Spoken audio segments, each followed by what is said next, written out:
अक्षर प्रेम का, पढ़े सो पंडित हुई। दुनिया वाले कहते हैं कि 2.5 अक्षर का मतलब प्रेम है।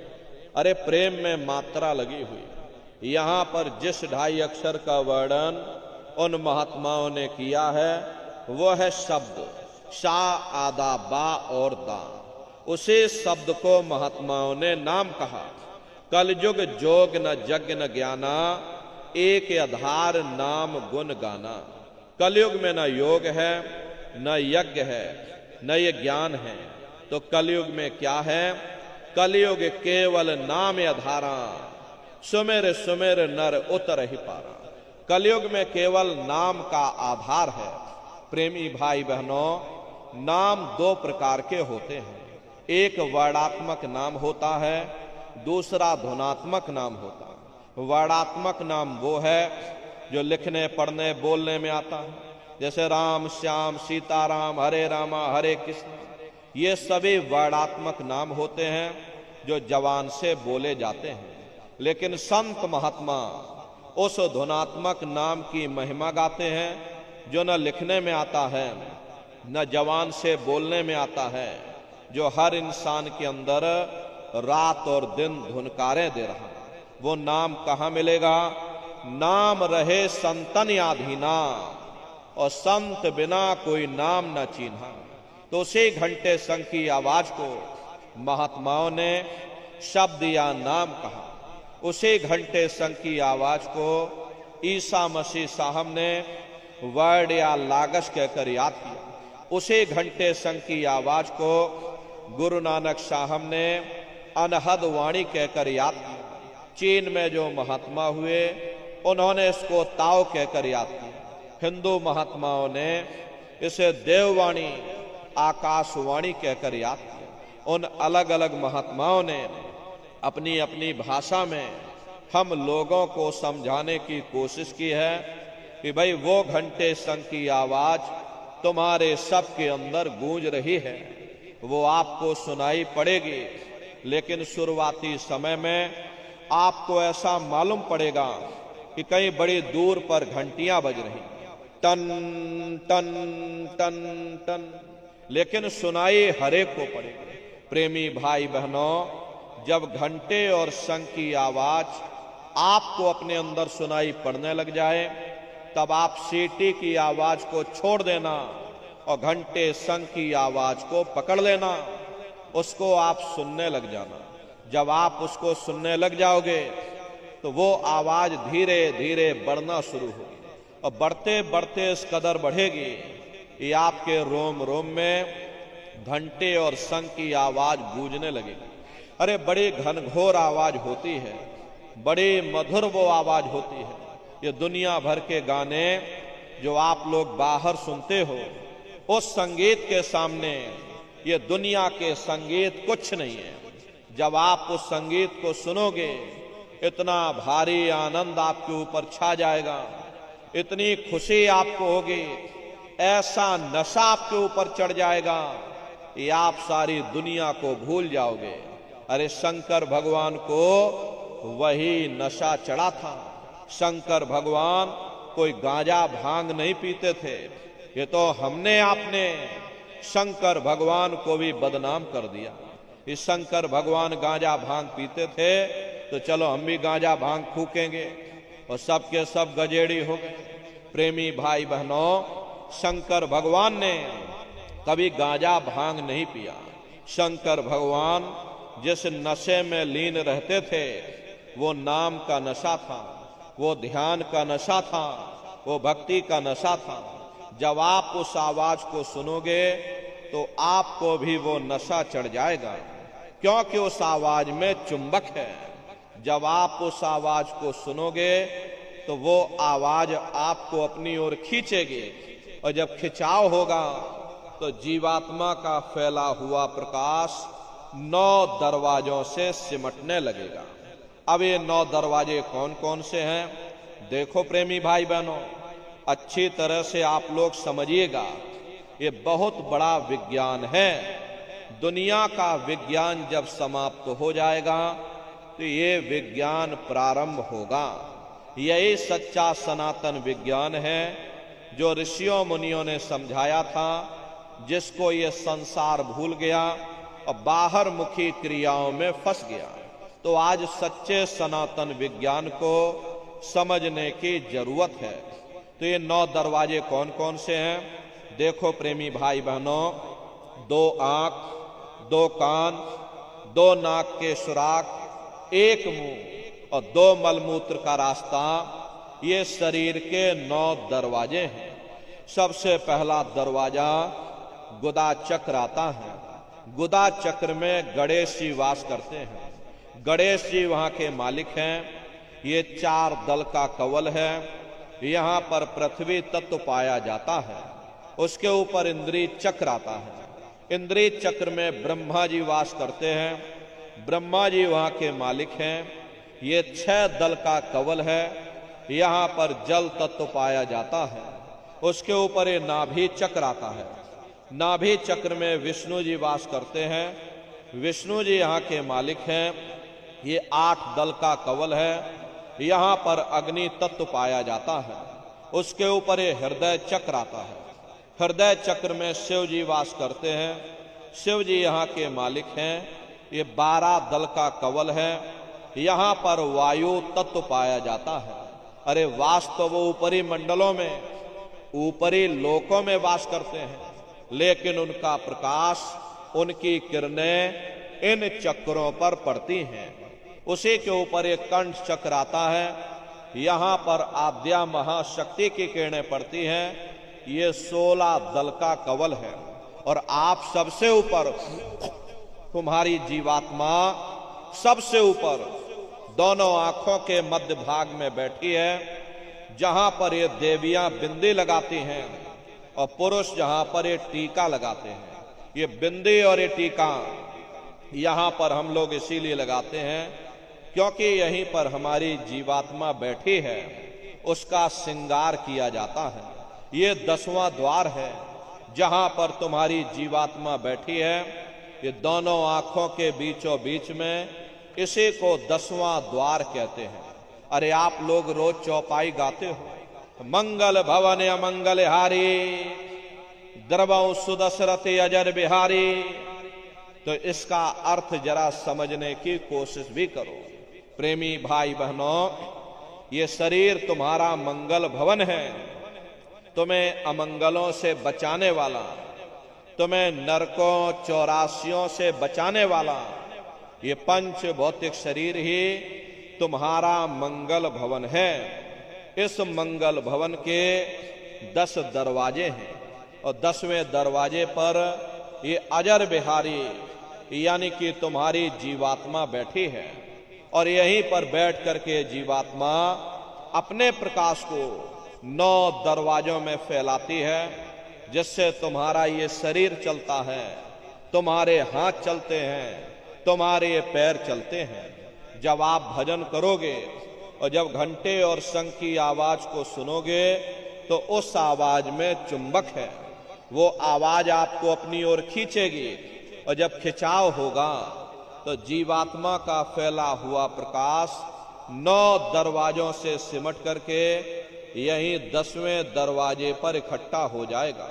और जैसे ही सारी शक्ति, सारी चेतना सिमट करके यहाँ पर इकट्ठी हुई तो शब्द क्या काम करेगा? शब्द तुम्हारी जीवात्मा को खींच करके इस शरीर से बाहर कर देगा। फिर आप अपनी आंखों से देखिएगा, ये हमारा शरीर ये है, हम ये खड़े। आप अपने शरीर से अलग हो जाओगे। जैसे चिड़िया होती है, चिड़िया घोंसले से निकल करके आसमानों की उड़ान भरती है और शाम को फिर अपने घोंसले में आ जाती है।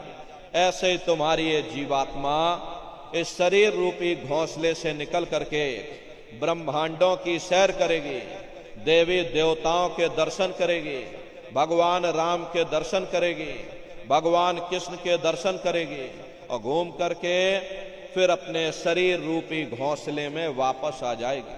प्रेमी भाई बहनों, ये ब्रह्मा विष्णु महादेव जिनकी सारी दुनिया पूजा करती है, अरे आप सभी लोग ब्रह्मा विष्णु और महादेव की पूजा करते हो और पूजा करते करते आपका ये जीवन बीत गया लेकिन कभी आपने विचार ये नहीं किया भाई जिनकी हम पूजा कर रहे, आखिर ये ब्रह्मा विष्णु महादेव कौन है, ये कहां पर रहते हैं, ये क्या काम करते हैं, इनके माँ बाप कौन हैं, भगवान राम कौन है, भगवान कृष्ण कौन है, ईश्वर कौन है, ब्रह्म कौन है, पर ब्रह्म कौन है, ये कहां पर रहते हैं।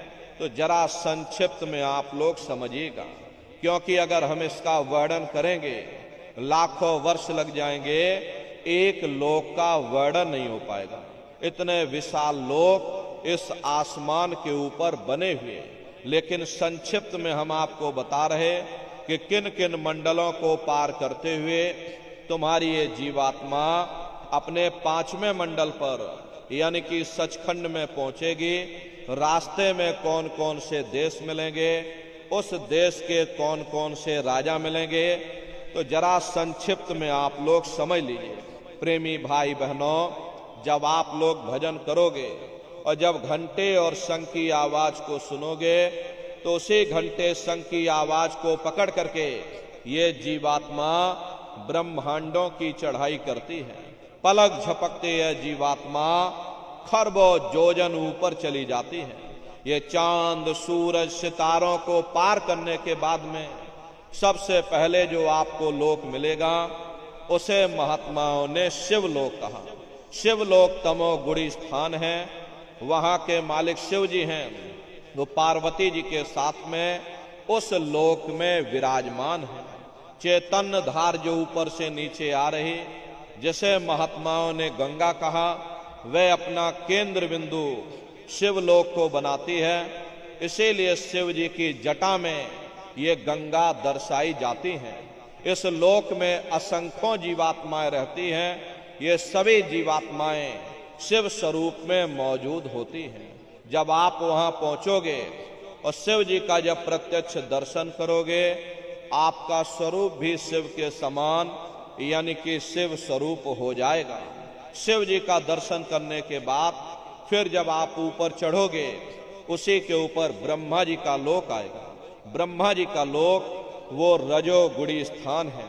वहां के मालिक ब्रह्मा जी हैं। वो गायत्री, सावित्री और सरस्वती के साथ उस लोक में विराजमान है। और ब्रह्मा जी का दर्शन करने के बाद में फिर घंटे शंख की आवाज को पकड़ करके फिर जब आप ऊपर चढ़ोगे, उसी के ऊपर विष्णु लोक आएगा।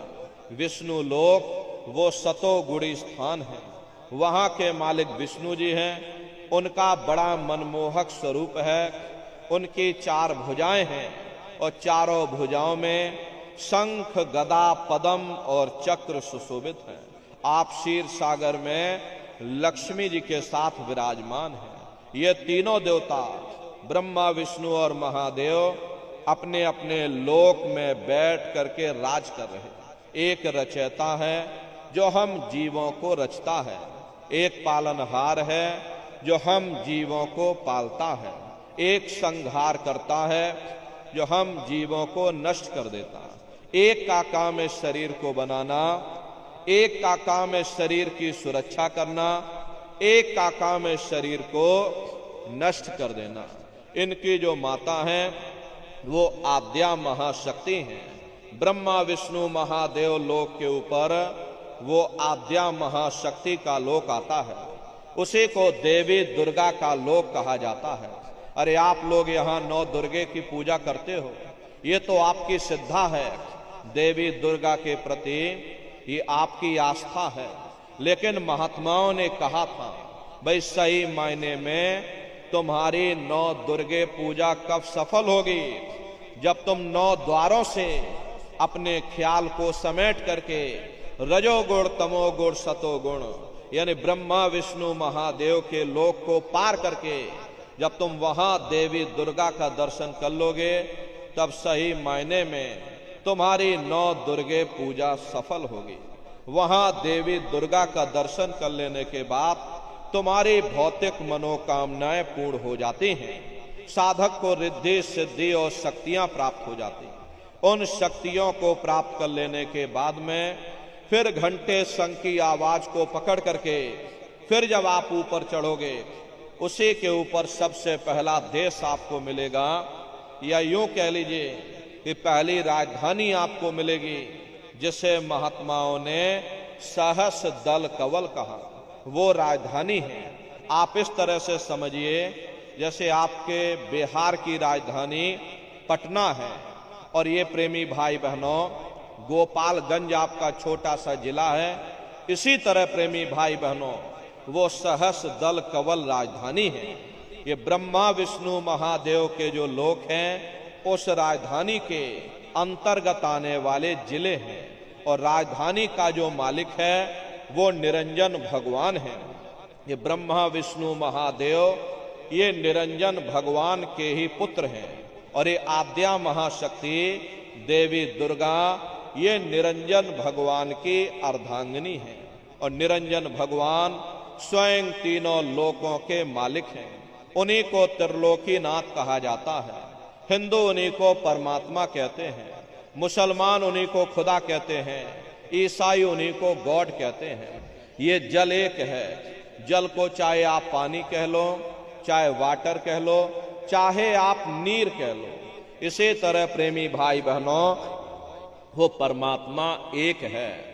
हम लोग लफ्जों के झगड़े में उलझे हुए हैं। घंटे और शंख की आवाज जो हर इंसान के अंदर गूंज रही, वो आवाज उन्हीं के मुखार बिंद से हो रही। निरंजन भगवान का जो स्वरूप है वो ज्योतिष स्वरूप है। हजार बाती की अखंड ज्योति वहां पर बराबर जल रही है। परम प्रकाश रूप दिन राती, नहीं कछु चाहिए दिया घृत बाती। अरे हम आप यहाँ मंदिरों में ज्योत जलाते हैं, ये तो हम आप उसकी नकल करते हैं। महात्माओं ने आपको चिन्ह बता दिया कि भाई उनका ऐसा स्वरूप है, तो हम लोग यहाँ पर नकल करने लगे। इस ज्योति में तेल की जरूरत पड़ती है, बाती की जरूरत पड़ती है। तेल बाती खत्म हो जाए, ज्योति तुम्हारी बुझ जाएगी। लेकिन वो अखंड ज्योति वहां पर ऐसी जल रही जिसमें ना तेल की जरूरत है और ना बाती की जरूरत है। महात्माओं ने लिखा है, उल्टा कुआ गगन में तिसमें जरे चिराग, तिसमें जरे चिराग, बिना रोगन बिन बाती, 6 ऋतु 12 मास, जरत रहे दिन राती। सतगुर मिले जो होए, ताह की नजर में आवे, बिन सतगुर नहीं कोई, वाह को दर्शावे। वो अखंड ज्योति ऐसी है जिससे पूरा ब्रह्मांड प्रकाशवान हो रहा। जितनी भी अवतारी शक्तियां आई, भगवान राम आए, राम को वहीं से नीचे उतारा गया। इसीलिए उस देश को अयोध्या नगरी या कौशलपुर देश भी कहा जाता है।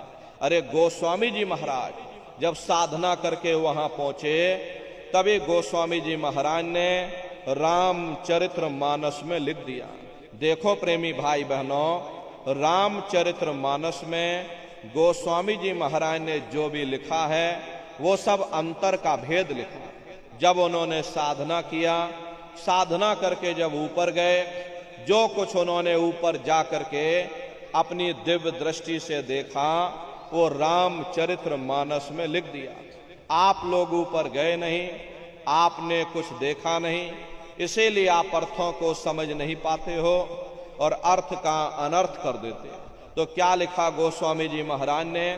देखिए गोस्वामी जी महाराज रामचरित्र मानस में लिखते हैं कि मूद्यो नैन त्रसत में भयो, पुन चितवत कौशलपुर गयो।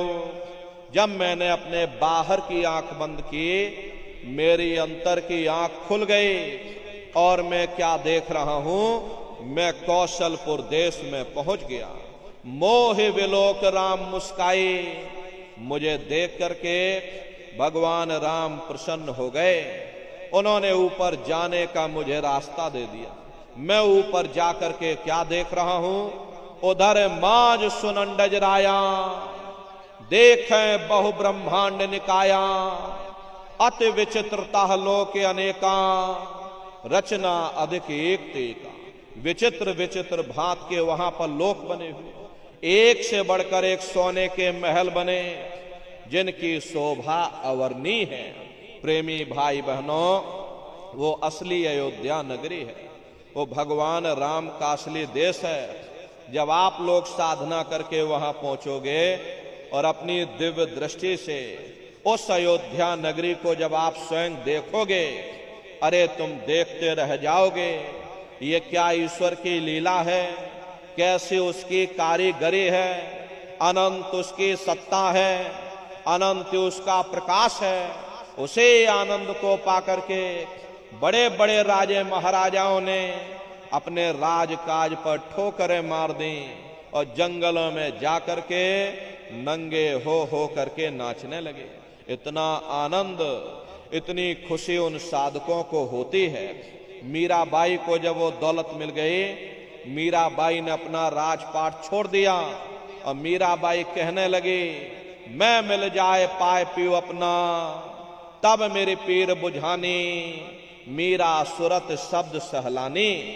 कबीर साहब को जब वो दौलत मिल गई और अन्य महात्माओं को जब वो दौलत मिल गई, उन्होंने ऊपर चढ़ करके उस अयोध्या नगरी को देखा, भगवान राम के देश को देखा, तो कलम तोड़ करके लिख दिया। अरे चिल्लाने लगे, ये अचरज देखा भारी साधो, अचरज देखा भारी रे, बिना बजाए निस्दिन बाजे, घंटा शंख नगारी रे, बहरा सुन सुन मस्त होत है, तन की खबर बिसारी रे, बिन भूमि के महल बना है, तामे जो तुजारी रे, अंधा देख देख सुख पावे, बात बतावे सारी रे, जीता मरकर फिर जी जावे, बिन भोजन बलधारी रे, ब्रह्मानंद संत जन बिरला, कोई समझे बात हमारी रे।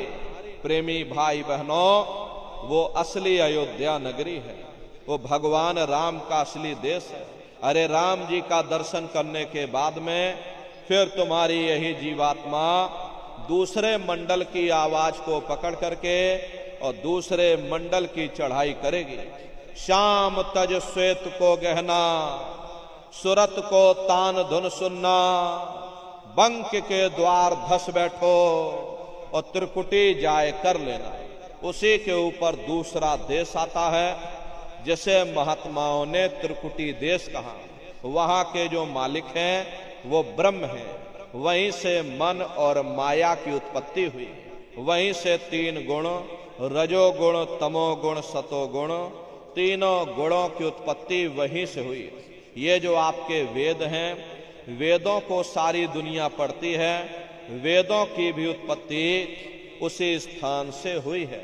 अरे महात्मा कहते हैं कि त्रिकुटी महल में विद्या सारा, घनहर गरजे बजे नगारा, लाल वरन सूरज उजियारा। वहां पर दो धुने, बादलों की गर्जन और मृदंग की आवाज उस लोक में गूंजती रहती है। जैसे पहले स्थान पर भगवान राम के देश में घंटे और शंख की आवाज गूंजती है, ऐसे दूसरे मंडल पर यानी कि ब्रह्म के देश में बादलों की गर्जन और मृदंग वहां पर बजता रहता है। ओम का जाप बराबर वहां होता रहता है। ब्रह्म का जो स्वरूप है लाल वरन सूरज उजियारा। ये सूरज कुछ नहीं है, ऐसे तुम लाखों लाख सूर्य इकट्ठे करोगे तो वहां का एक सूर्य बनेगा। प्रेमी भाई बहनों, ब्रह्म का जो स्वरूप है वो सुबह के लाल सूर्य के समान है, इसीलिए वहां का पूरा ब्रह्मांड लाल है। महात्मा जब साधना करके वहां पहुंचे तभी महात्माओं ने लिख दिया, लाली मेरे लाल की जित देखो उत लाल, लाली देखन में गई मैं भी हो गई लाल। वो पूरा ब्रह्मांड ही लाल है। तो जितने साधक वहां पहुंच जाते हैं उन सभी को योगेश्वर कहा जाता है। योगेश्वर की पदवी उन्हीं को मिलती है जो ब्रह्म स्थान तक पहुंच रखते हैं। जैसे व्यास जी हुए, वशिष्ठ जी हुए, वाल्मीकि जी हुए, इन सब की पहुंच वहीं तक थी। इसीलिए कहा गया कि वाल्मीकि भय ब्रह्म समाना। जब इनकी जीवात्मा वहां पहुंची और जब इन्होंने ब्रह्म का दर्शन किया, इनका स्वरूप भी ब्रह्म के समान यानी कि ब्रह्म स्वरूप हो गया। तो जितने साधक वहां पहुंच जाते हैं उन सभी को योगेश्वर कहा जाता है। योगेश्वर भगवान श्री कृष्ण उसी देश में वास करते हैं। ये जो ब्रह्म देश है वो श्री कृष्ण भगवान का ही देश है और श्री कृष्ण भगवान वहीं पर रहते हैं। ये बाहर की जन्माष्टमी नहीं है जो आप लोग यहाँ जन्माष्टमी मनाते हो, ये तो आपकी श्रद्धा है भगवान कृष्ण के प्रति, ये आपकी आस्था है। लेकिन महात्माओं ने कहा था भाई सही मायने में तुम जन्माष्टमी कब मनाओगे? जब तुम्हारी ये जीवात्मा 5 तत्व जल पृथ्वी अग्नि वायु आकाश और 3 गुण रजोगुण तमोगुण सतोगुण यानी 5 तत्व 3 गुणों से परे होकर के ब्रह्म देश में पहुंच करके जब तुम कृष्ण भगवान का दर्शन कर लोगे तब सही मायने में जन्म अष्टमी मनाई जाएगी। वहां कृष्ण भगवान का दर्शन करने के बाद फिर तुम्हारी यही जीवात्मा तीसरे मंडल की आवाज को पकड़ करके और तीसरे मंडल की चढ़ाई करेगी। आगे पहुंची सुन झंकार ररंकार धुन सुनी पुकार, आगे श्वेत सुन्न है भाई मान सरोवर पैठ नहाई। उसी के ऊपर तीसरा देश आता है जैसे महात्माओं ने सुन्न देश कहा, उसी को रारंग देश कहा जाता है, उसी को अक्षर और नेति कहा जाता है। वहां के जो मालिक हैं वो रारंग पुरुष यानी कि पर ब्रह्म पुरुष है। वहां किंगरी और सारंगी 2 धुनें उस लोक में गूंजती रहती हैं। देखो प्रेमी भाई बहनों, इस बात का ध्यान रखिएगा कि ब्रह्मा जी अलग हैं और ब्रह्म अलग हैं और पर ब्रह्म अलग हैं। तीसरे मंडल के जो स्वामी हैं वो पर ब्रह्म पुरुष हैं। वहां किंगरी और सारंगी 2 धुनें उस लोक में गूंजती रहती हैं और पर ब्रह्म पुरुष का जो स्वरूप है वो पूर्णमासी के चंद्रमा के समान बड़ा ही मनमोहक स्वरूप है। इसी स्थान पर प्रेमी भाई बहनों एक बहुत बड़ा अमृत का सरोवर बना हुआ है जिसे महात्माओं ने मान सरोवर कहा। जब तुम्हारी ये जीवात्मा उस मान सरोवर में जाकर स्नान कर लेगी तो जन्म जन्मांतरों के तुम्हारे मैले पाप कर्म साफ हो जाएंगे। अरे यहाँ के पानी से तुम्हारे कर्मों की सफाई नहीं होने वाली, ये बाहर का पानी तुम्हारे शरीर के मैल को धो सकता है, लेकिन जो पापों का मैल है, जो अंतःकरण में कर्मों की गंदगी पुण्य और पाप के बोझे जो आपने अपने ऊपर लाद रखे हैं वो जब साफ होंगे जब आप तीसरे मंडल पर पहुंच करके उस गंगा में डुबकी लगाओगे, उस महाकुंभ में स्नान करोगे। अरे बड़े बड़े ऋषि मुनि बड़े बड़े महात्मा उस महाकुंभ में स्नान कर रहे, उस गंगा में डुबकी लगाने के बाद ये जीवात्मा हंस रूप हो जाती है। हंसन मिले हंसा हो जाए, मिले जो अमी आहारा है। जीवात्मा का खुद का प्रकाश उस अमृत के सरोवर में स्नान करने के बाद में 16 सूर्य के बराबर हो जाता। फिर यही जीवात्मा चौथे मंडल की आवाज को पकड़ करके और चौथे मंडल की चढ़ाई करती है। 2 पर्वत के संग निहारो भंवर गुफा ते संत पुकारो। 2 पर्वतों को पार करने के बाद में वो बड़ा सुंदर देश आता है जिसे महात्माओं ने भंवर गुफा कहा। वहां के जो मालिक हैं वो सोहंग पुरुष है। वहां बंसी यानी मुरली की मधुर ध्वनियां सदा उस लोक में उच्चारण होती रहती हैं और सोहंग पुरुष का जो स्वरूप है वो दोपहर के सूर्य के समान महाप्रकाशवान स्वरूप है। अरे स्वरूप में अंतर है। पहले स्थान पर निरंजन